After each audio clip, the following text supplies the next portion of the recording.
The galaxy taught her that power came from warriors. The night her ship fell from the sky, she was about to learn a different kind of strength. The wind moved across the plains of Caldera, 9 with a low, endless hum, bending fields of violet grain beneath a sky painted in deep shades of copper and blue. Ethan Walker leaned against a weathered fence post and wiped dirt from his hands. The day had been long.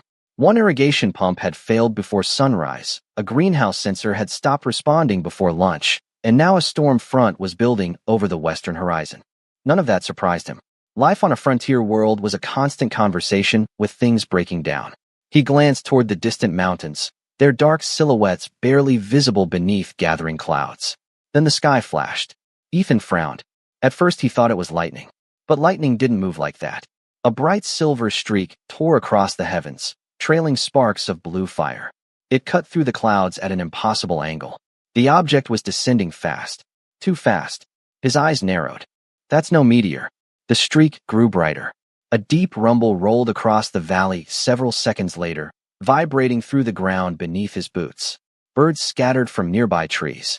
Dust rose from the fields. Ethan watched as the object disappeared behind a ridge less than 3 miles from his farm. A distant impact followed. Not an explosion. More like the sound of something enormous forcing its way into the earth. Silence returned. The grain swayed gently again. The wind continued its lonely song. Ethan stood motionless for several seconds. He could have ignored it. On Caldera, 9, minding your own business was often the smartest decision available. But curiosity had always been one of humanity's more stubborn traits. He grabbed a flashlight from the porch, climbed into his aging utility rover, and headed toward the crash site. The road quickly gave way to rough terrain. Red dust coated the windshield. The storm clouds above thickened with every passing minute. After nearly 20 minutes, he saw it. A spacecraft rested in the center of a crater carved into the rocky hillside.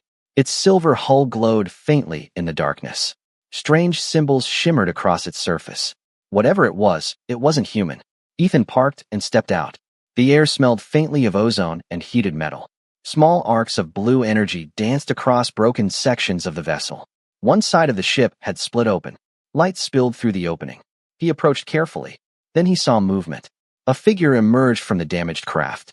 Tall, unsteady, wrapped in fragments of elegant armor unlike anything he had ever seen. Moonlight reflected from silver-white hair. Blue skin caught the glow of the damaged vessel. For a brief moment, neither of them moved. Then the stranger raised a slender metallic blade with trembling determination and pointed it directly at him. Ethan stopped walking. The woman looked exhausted, hurt, frightened, yet somehow she still carried herself like royalty. The wind pulled at her hair as violet eyes locked onto his. Ethan slowly raised both hands. "Easy," he said calmly. "Whatever happened up there, I'm guessing it's been a rough night." The woman did not lower the blade. The metal trembled in her hand, but her eyes remained sharp and watchful. Ethan had seen frightened animals do the same thing during storms. They were exhausted, cornered, and determined not to show it. Another gust of wind swept across the hillside. The damaged spacecraft answered with a shower of blue sparks. Somewhere deep inside the vessel, a warning tone echoed through the night. The woman glanced back toward the ship for only a fraction of a second. It was enough for Ethan to notice the strain in her posture. She was barely standing. "I am not your enemy," he said quietly. "And unless you know how to repair that thing in the next 10 minutes, you probably need help." Her gaze narrowed. When she finally spoke, her voice carried an unfamiliar musical cadence. "State your affiliation." Ethan blinked. "My affiliation? Your military command. Your governing authority. Your planetary defense designation." A faint smile tugged at one corner of his mouth. "I own about 200 acres of grain and 3 malfunctioning irrigation pumps. That is the closest thing I have to a governing authority." For the first time, confusion appeared on her face. She studied his worn jacket, dirt-covered boots, and weathered flashlight. None of it seemed to match whatever she had expected. "You are not a soldier?" she asked. "No, not a security officer. No, not a warrior." Ethan looked down at himself. "Ma'am, I spent most of today fixing a fertilizer drone." The answer seemed to unsettle her more than if he had admitted to commanding a fleet. Another warning alarm sounded from the ship. This one was louder. The woman staggered slightly. Ethan took a careful step forward. Immediately the blade lifted again. "Stay back." "All right." He stopped. Rain began to fall. Only a few drops at first. Then more followed. Tiny dark circles appeared across the dusty ground. Ethan glanced toward the clouds. The ion storm had arrived sooner than expected. Lightning flickered silently beyond the mountains. "We should get moving," he said. "That storm is going to be ugly. I will remain with my vessel. You can barely stay on your feet." Her jaw tightened. Pride was written all over her face. Ethan recognized that too. Frontier worlds were full of stubborn people. "Fine," he said. "Then at least answer one question." She hesitated. "What question?" He nodded toward the ship. "If that thing starts falling apart completely, will it become dangerous?" For the first time, uncertainty crossed her expression. She looked back at the damaged vessel. "Possibly. That sounds like a yes." A bright pulse of blue light suddenly flashed from a crack along the hull. The ground vibrated beneath them. The woman's eyes widened. Ethan did not wait. He stepped forward, gently took hold of her free arm before she could lose her balance, and guided her away from the ship. To his surprise, she did not resist. Behind them, the silver vessel groaned softly in the darkness, while rain continued to fall across the valley. "My rover is this way," Ethan said. The woman stared at him for several long seconds. Then, with obvious reluctance, she lowered the blade. "I am Princess Illyra Vey of the Veyrathi Empire," she said. Ethan nodded once. "Nice to meet you, Princess. I am Ethan Walker. And tonight, I think we both need somewhere dry." Illyra sat in silence during the drive back to the farm. Rain tapped against the rover's metal frame while the headlights carved narrow tunnels through the darkness. Ethan focused on the muddy trail ahead. The vehicle rattled every time it crossed a rut in the road. To him, the sounds were familiar. To the princess beside him, they seemed almost offensive. She watched everything with cautious attention. The worn dashboard, the faded control panel, the toolbox secured behind the seats with a length of rope. None of it matched the image she carried of a civilized world. In her experience, important people traveled in luxury. Powerful people surrounded themselves with displays of status. Yet this human appeared completely unconcerned with either. The storm intensified. Wind pushed against the rover. Lightning flashed across distant clouds, illuminating endless fields of violet grain stretching toward the horizon. Finally, a warm glow appeared ahead. A modest farmhouse stood on a gentle rise overlooking the valley. Light spilled from the windows. Several greenhouses shimmered beneath transparent domes nearby. Rows of solar collectors tracked the storm-dark sky. Ethan parked beside a weathered barn and stepped outside. Rain immediately soaked his jacket. He hurried around the vehicle and opened Illyra's door. She hesitated before accepting the offered assistance. Together they crossed the yard. The smell of wet soil filled the air. Somewhere inside the barn, a machine hummed steadily.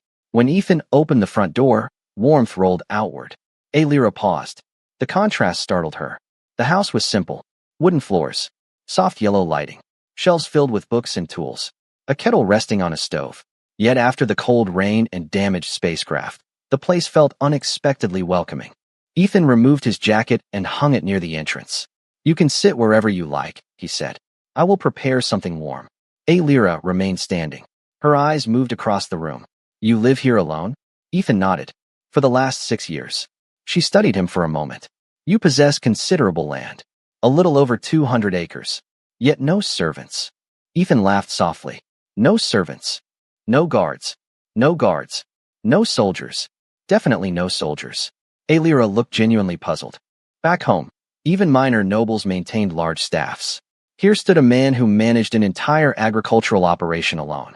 The concept made little sense. Ethan filled the kettle with water. Steam soon drifted through the kitchen.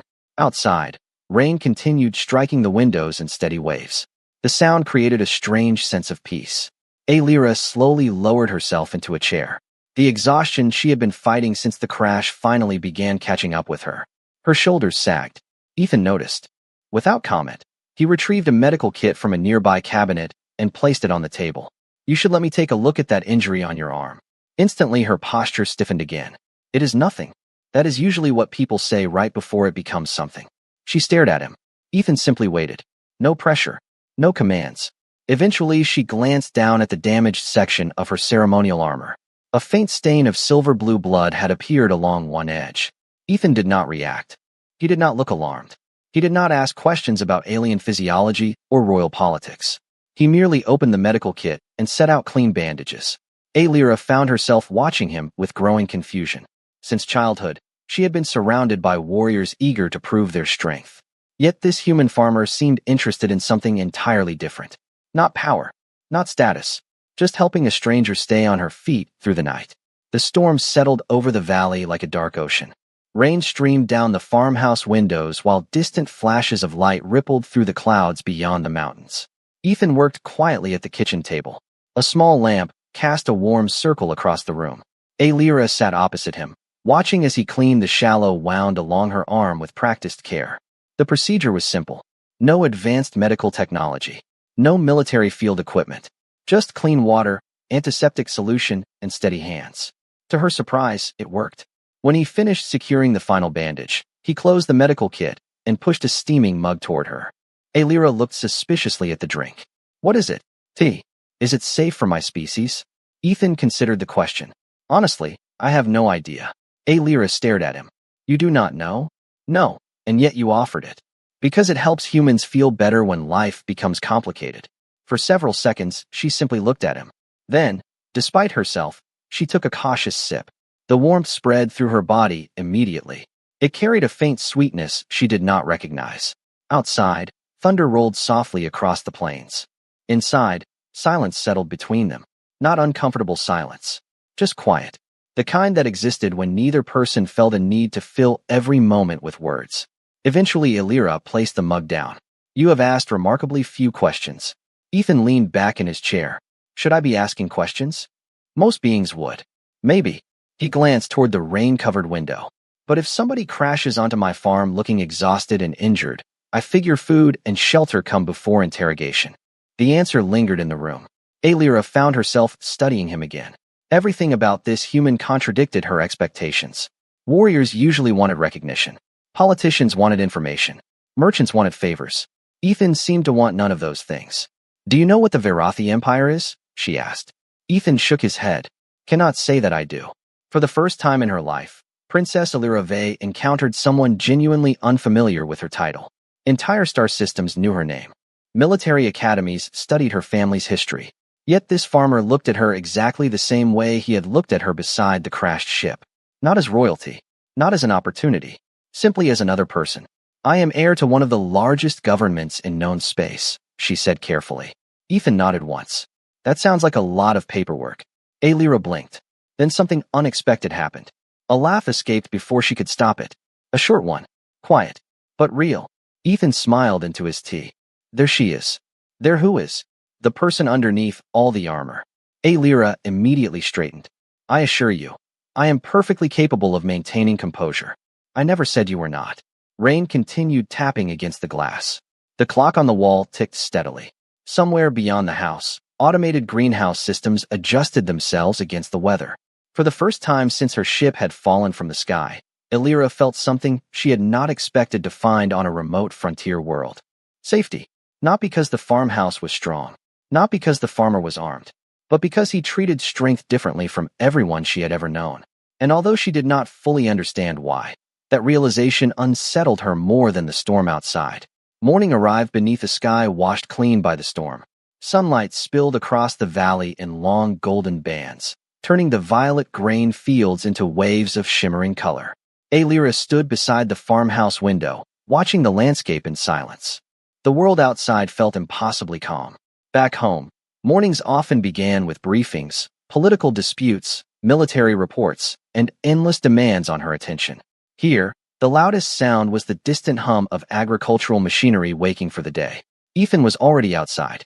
She spotted him moving between rows of equipment near one of the greenhouses. He carried a toolbox in one hand and a mug in the other. The sight made little sense to her. A man responsible for hundreds of acres of production should have workers, supervisors, security personnel. Instead, he seemed content to do everything himself. Curiosity eventually drew her outdoors. Cool air greeted her immediately. The storm had left tiny drops of water clinging to every surface. Sunlight reflected from them like scattered crystals. Ethan looked up as she approached. Good morning. You begin work early. Plants do not care about sleeping schedules. He tightened a bolt on a maintenance panel. They grow when they want to grow. Alira folded her arms. You speak about crops as though they possess personalities. Some days I am convinced they do. She almost smiled. Almost. Ethan noticed anyway. That was close. What was? A smile. You imagine too much. He chuckled and returned to his work. Alira found herself lingering nearby. She watched him inspect irrigation lines, recalibrate greenhouse sensors, and repair a damaged drone that looked old enough to belong in a museum. There was nothing glamorous about any of it. No ceremony, no audience. Yet he approached each task with the same focus she had seen among elite officers. Hours passed. Eventually, they entered one of the greenhouse domes. Warm air surrounded them immediately.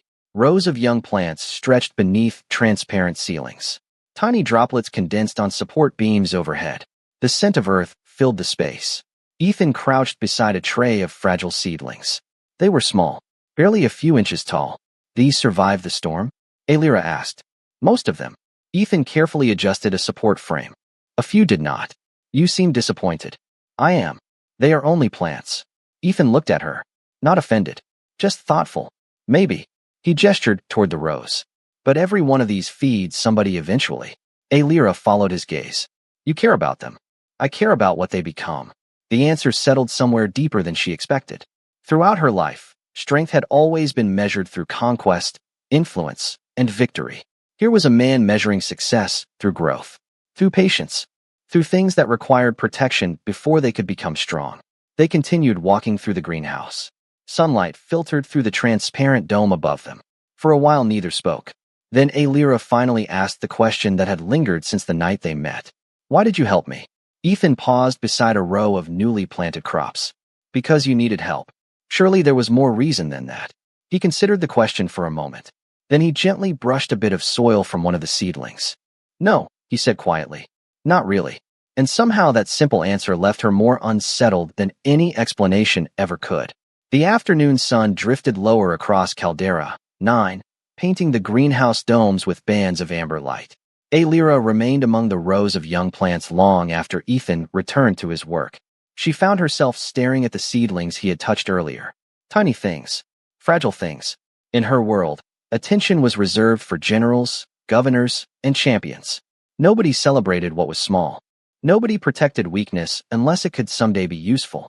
Yet Ethan seemed to value these seedlings simply because they existed. The thought followed her through the rest of the day. Later, as evening approached, Ethan climbed onto the roof of a storage building carrying a toolbox. One of the weather sensors had stopped transmitting data after the storm. Alira watched from below before finally deciding to follow. The metal ladder felt strangely ordinary beneath her hands. By the time she reached the roof, Ethan was already kneeling beside the damaged unit. Wind moved through the valley below them. Thousands of acres of grain swayed beneath the fading sunlight. For several minutes neither spoke. Then Alira broke the silence. Back home, strength determines everything. Ethan continued adjusting his sensor panel. Most places think that. The strongest become leaders. The strongest command fleets. The strongest earn respect. And does it work? She hesitated. The question caught her off guard. Of course it works. Ethan glanced at her. That was not a very convincing answer. Alira looked toward the horizon. For the first time, she found herself questioning ideas she had accepted her entire life. The strongest often bring stability, she said carefully. But they also create fear. Ethan nodded. Fear is efficient. You speak as though that is a problem. It is. He secured the final connection and closed the sensor housing. Fear can make people obey. It cannot make them care. The wind carried his words away across the fields. Alira watched the last rays of sunlight reflect from the greenhouse domes below. Then what creates loyalty? She asked. Ethan leaned against the edge of the roof. Depends on the person. And for you. He thought for a moment. Trust. The answer arrived so quickly that she knew it was honest. Not rehearsed. Not calculated. Simply true. Trust is fragile, she said. Exactly. Ethan smiled slightly. That is why it matters. Distant lights flickered on across the farm as automated systems shifted into their nighttime cycle. Soft green illumination spread through the greenhouses. Tiny drones moved between rows of crops performing inspections. The entire valley seemed peaceful, alive. Alira suddenly remembered the council chambers of her empire. Endless arguments. Endless competition. Endless attempts to prove who deserved power. Up here, on a rooftop beside a farmer, those struggles felt strangely far away. There is something I do not understand, she admitted. Ethan looked at her. Only one thing. A faint smile touched her lips. Why do you protect weak things? She asked quietly. The plants. The animals. Even strangers. Ethan followed her gaze toward the fields below. For several moments he said nothing. Then he pointed toward a patch of young grain illuminated by the evening light. Because everything strong was weak once. The valley fell silent again. And somewhere deep inside her, a belief she had carried since childhood began to crack. The next morning began with an unfamiliar sound. Alira was standing near the farmhouse porch when she heard it. A low mechanical tone drifting across the valley. Not loud, not threatening, precise, deliberate. Her expression changed instantly. Ethan noticed from across the yard. He set down the crate he had been carrying. What is it? Alira did not answer immediately. Her eyes remained fixed on the sky. Someone found me. The words hung in the cool morning air. Ethan followed her gaze upward. At first he saw nothing. Then tiny silver points appeared above the eastern horizon. They moved in perfect formation. Too controlled to be weather drones. Too large to be civilian traffic. The peaceful rhythm of the farm suddenly felt different. Alira's shoulders tightened. They should not have located the crash site this quickly.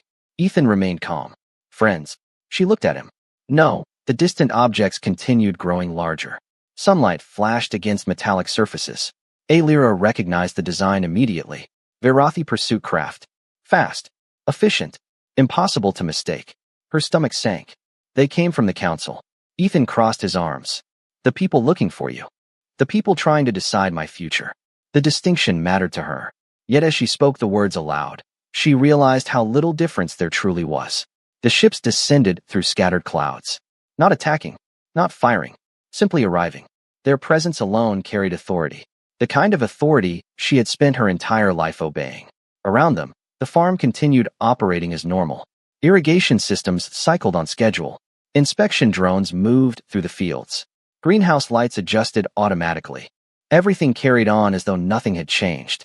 Ethan studied the approaching craft for several seconds. Then he surprised her. You should probably eat breakfast first. Alira stared at him. Breakfast? Hard decisions are easier on a full stomach. Despite everything, a short laugh escaped her. Ethan nodded toward the house. Good. That means you are still capable of smiling. The ships continued descending. Yet some of the fear inside her loosened. Only slightly, but enough. Minutes later they stood together outside the farmhouse. 3 sleek vessels settled beyond the grain fields. Dust rolled across the valley floor. Access ramps lowered. Several figures emerged. At their center walked a tall Varathi male, wearing dark ceremonial armor trimmed with silver. His posture radiated confidence. Every movement carried the certainty of someone accustomed to command. Alira immediately recognized him. Kaler, one of the council's favored candidates. A celebrated warrior.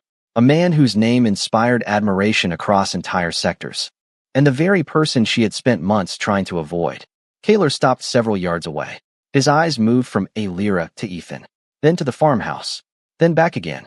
Your Highness, he said with a formal bow. We have searched 3 systems for you. Alira remained silent. Kaler's gaze settled on Ethan once more. The warrior seemed almost amused. And this, he said carefully, is the protector you chose? Ethan wiped a bit of dirt from his hands and offered a polite nod. Morning. For a moment, nobody spoke. Then Kaler smiled. It was not a cruel smile. Simply a confident one. The smile of a man absolutely certain he understood the situation. Alira glanced toward Ethan. Strangely, he appeared completely unconcerned. As though the arrival of royal warships beside his farm was merely another unexpected problem in a long week of unexpected problems. Kaler's confident expression remained unchanged as he surveyed the farm. To him, everything here appeared small. The farmhouse, the greenhouses, the weathered equipment, even the humans standing beside the princess. It was the sort of place powerful people rarely noticed. Yet Alira found herself studying Ethan instead. During the entire exchange, he had not attempted to impress anyone. He had not introduced himself with titles. He had not explained his accomplishments. He simply stood there with traces of soil still on his hands from the morning's work. Your Highness, Kaler said, turning his attention back toward her. The council requests your immediate return. Preparations cannot continue without you. Alira recognized the carefully chosen wording. Request, not order. The council understood the difference, at least in public. And if I refuse? She asked. Kaler's expression softened slightly. You know the situation. She did. The succession process was approaching. Every major faction inside the empire was maneuvering for influence. Every noble house wanted a voice in determining the future. and many believed that Kaler represented the strongest path forward.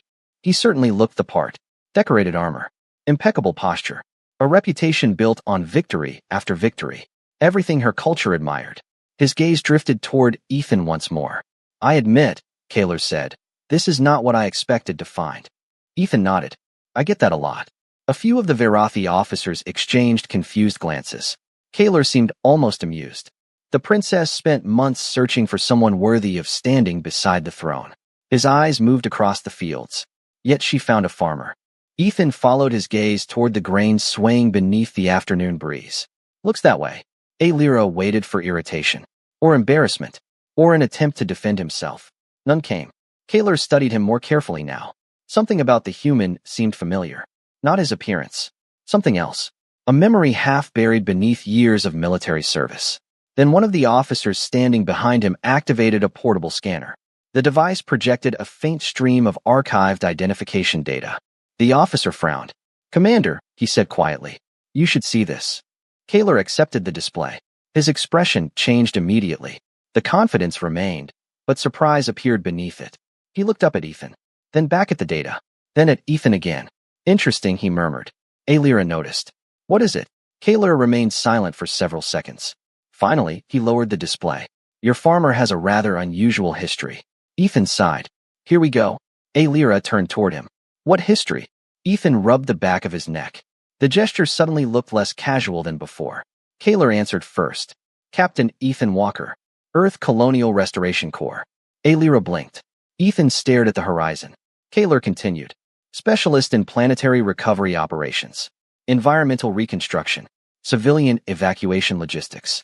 More officers were reading the archive now. Their expressions carried growing respect. Multiple commendations, Kaler said. Several leadership citations. Alira looked from one man to the other. You served in the military? Ethan finally exhaled. A long time ago. You never mentioned it. You never asked. The valley fell quiet. Wind moved through the fields. Somewhere nearby, an irrigation system activated with a gentle hiss. Kaler folded his hands behind his back. The records indicate something else. Ethan closed his eyes briefly. Of course they do. You declined every promotion offered after the Orion relief campaign. Alira watched him carefully. Why? For the first time since she had met him, Ethan's smile disappeared. His gaze settled on the endless fields stretching beyond the farmhouse. Because I spent years helping rebuild worlds after conflicts ended, he said quietly.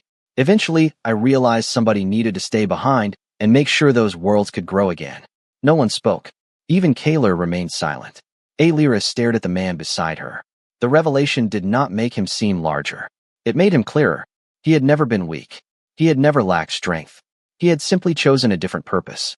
And somehow, that realization changed everything. 3 days later, Alira stood beneath the vaulted ceiling of the Varathi Grand Assembly Hall. Silver banners hung from towering columns. Thousands of lights shimmered across polished crystal walls. Representatives from every major house filled the chamber. Warriors stood in ceremonial armor. Advisors whispered behind elevated platforms. The future of an empire waited in silence. At the center of it all stood Alira, and beside her stood a farmer from a distant frontier world. Ethan looked remarkably unchanged. No ceremonial armor. No medals. No attempt to appear important. He wore a simple dark suit provided by the royal staff and looked far more interested in the architecture than the politics surrounding him. The contrast was impossible to ignore. Murmurs traveled through the hall. Some curious, some skeptical, some openly confused. The council leader rose from his seat. Princess Alira Vey, he announced, his voice echoing throughout the chamber. The assembly recognizes your return. The matter before us remains unchanged. The empire requires certainty. It requires leadership. It requires strength. Many eyes drifted toward Kaler. The celebrated warrior stood proudly among the honored candidates. Calm, respected, everything tradition expected. The council leader continued. You may now present the individual you believe worthy of standing beside the throne. Silence followed. Alira looked across the vast chamber. She saw generals, admirals, politicians, champions. For most of her life, she would have chosen among them. She would have measured strength the same way everyone else did. Victories, influence, reputation, power. Then she remembered a small farmhouse beneath a storm-dark sky. She remembered a cup of tea offered without expectation. A greenhouse filled with fragile seedlings. A man who protected growing things because somebody had to. Slowly, Illyra stepped away from the throne platform. The movement surprised everyone. Instead of remaining above the assembly, she descended the long staircase toward the chamber floor. Toward Ethan. The hall grew quieter with every step. Ethan looked mildly concerned.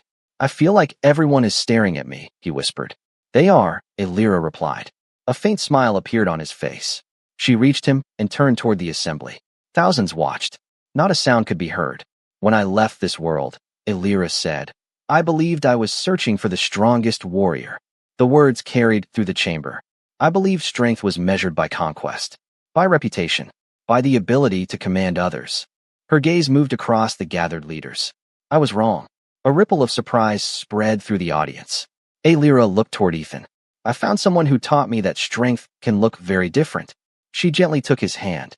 The simple gesture seemed to stop the room itself. This man did not ask for power. He did not seek influence. He did not even know who I was when he chose to help me. No one moved. No one interrupted.